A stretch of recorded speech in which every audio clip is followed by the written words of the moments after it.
టీచర్ల బదిలీలపై కూటమి ప్రభుత్వం కొత్త చట్టం నిబంధనలకు తిలోదకాలు.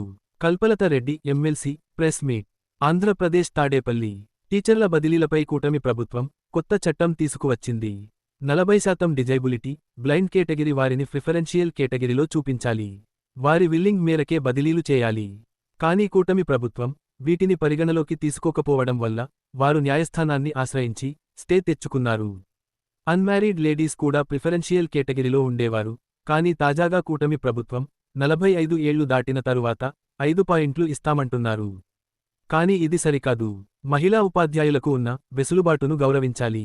అలాగే 342 జియో ప్రకారం స్టడీ లీవులో ఉన్న వారి పోస్టులను వేకెన్సీలుగా చూపించకూడదు. కానీ గతంలో ఎన్నడూ లేని విధంగా బదిలీల్లో ఆ స్థానాలను ఖాళీగా చూపుతున్నారు. కూటమి ప్రభుత్వం విద్యారంగంలో తీసుకువస్తున్న మార్పులు ఉపాధ్యాయ లోకంలో ఆందోళనలు కలిగిస్తున్నాయని అన్నారు. ఈ టీచర్స్ ట్రాన్స్ఫర్స్ కూడా చట్టం తీసుకొచ్చారు. అయితే ఇది ఈరోజే రేపు జీవో వస్తుందన్నారు. ఆ టీచర్స్ ను వాళ్ళ యూనియన్స్ తో మాట్లాడి జీవోను రిలీజ్ చేస్తామన్నారు. కానీ ఈరోజు మేము గతంలో కూడా చెప్పాము. ఎందుకంటే ఇప్పుడు డిజబిలిటీ కానీ వాళ్ళకు 40% ఉండే వాళ్ళకు ప్రిఫరెన్షియల్ కేటగిరీ ఉండాలని, కంప్లీట్ గా బ్లైండ్ ఉన్న వాళ్ళు కూడా ప్రిఫరెన్షియల్ కేటగిరీలో వాళ్ళు ఉండాలని, వాళ్ళు విల్లింగ్ మరకే వాళ్ళని చేయాలని మేము గతంలో చెప్పడం జరిగింది. ఆ రోజే మేము చెప్పాం లీగల్ ఇష్యూస్ వస్తాయి, ఈ పాయింట్ ను మీరు ఇచ్చేసుకోండి అని. కానీ అధికారులు ఎక్కడ వినకుండా ఈరోజు కోర్టుకు వాళ్ళు వెళ్లారు. వాళ్ళు స్టే తెచ్చుకున్నారు. అదేవిధంగా మిగతా వాళ్ళు కూడా ఉన్నాయి. ఇక్కడ అన్మ్యారీడ్ లేడీ కూడా గతంలో వాళ్ళు ప్రిఫరెన్షియల్ కేటగిరీలో ఉండేవాళ్ళు. కానీ ఈసారి వీళ్ళేదో 45 ఏజ్ దాటిన తర్వాత 5 పాయింట్స్ ఇస్తామన్నారు. అది తప్పు. ఎందుకంటే మహిళల మీద ఉన్న గౌరవాన్ని ఈ కూటమి ప్రభుత్వం కాపాడాలి. ఎందుకంటే మహిళలకు గతంలో ఈ పరిస్థితి లేదు. కాబట్టి ఇప్పుడు మీరు దయచేసి నా రిక్వెస్ట్ ఒకటే, మహిళలకు వాళ్ళను ప్రిఫరెన్షియల్ కేటగిరీలో వాళ్ళని తీసుకోండి.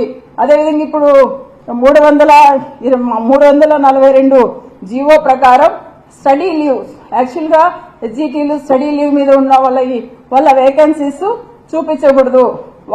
ఈరోజు ఈ ప్రభుత్వం, ఈ అధికారులు అత్యుత్సాహానికి వెళ్లి ఏవైతే వీళ్ళు ఉన్నాయో వాళ్ళవి వేకెన్సీలో ట్రాన్స్ఫర్స్ లో వాళ్ళ ప్లేస్ లో వేకెన్సీలో చూపిస్తున్నారు. అలా చూపించకూడదు. వాళ్ళకు కూడా ఇది ఎప్పుడు లేదు, గతంలో లేని విధంగా ఈరోజు ఇలాంటి పరిస్థితులు తీసుకురాకూడదు అనేది మా రిక్వెస్ట్.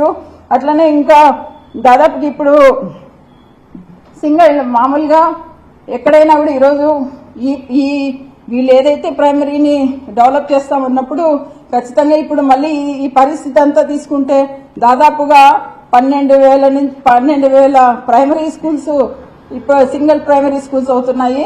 ఇప్పుడు ఇంకా గతంలో 12,000 ఉన్నాయి, ఇప్పుడు 20,000 అయ్యే పరిస్థితి ఉంది. కాబట్టి మీరు ఇవన్నీ కూడా టీచర్ సంఘాలతో మాట్లాడి వారికి న్యాయం చేయాలని కోరుకుంటున్నాం. అదేవిధంగా ఇంగ్లీష్ మీడియం కూడా జగన్మోహన్ రెడ్డి గారు నిజంగా ఇంగ్లీష్ మీడియానికి ఒక పోరాటమే చేశారు. ఇప్పుడు ఉన్న ఈ ప్రభుత్వంలో ఉన్న పెద్దలందరూ కూడా ఆ రోజు ఇంగ్లీష్ మీడియంను వ్యతిరేకించిన వాళ్లే.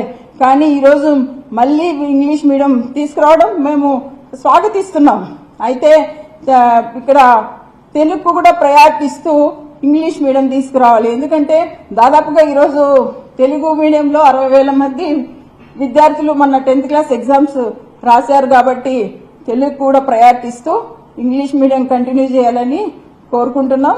అదేవిధంగా ఈరోజు ఈ జీవోలు వీటన్నిటినీ పరిశీలిస్తే ఈ మొత్తానికి ఈరోజు వీళ్ళు ఈ కూటమి ప్రభుత్వం ఈ విద్యారంగంలో తీసుకొస్తున్న ఈ మార్పులు చూస్తే ఈ 117 జీవోను మేము గొప్పగా రద్దు చేశాము, 19, 20, 21 జీవోలు తెచ్చామని గొప్పగా ఏదైతే చెప్పుకుంటున్నారో, నాకు తెలిసి వీళ్ళు కొండనంతా ఎతికి ఎలుకను పట్టినట్టు ఏనుగును పట్టినట్టు ఫీల్ అవుతున్నారు.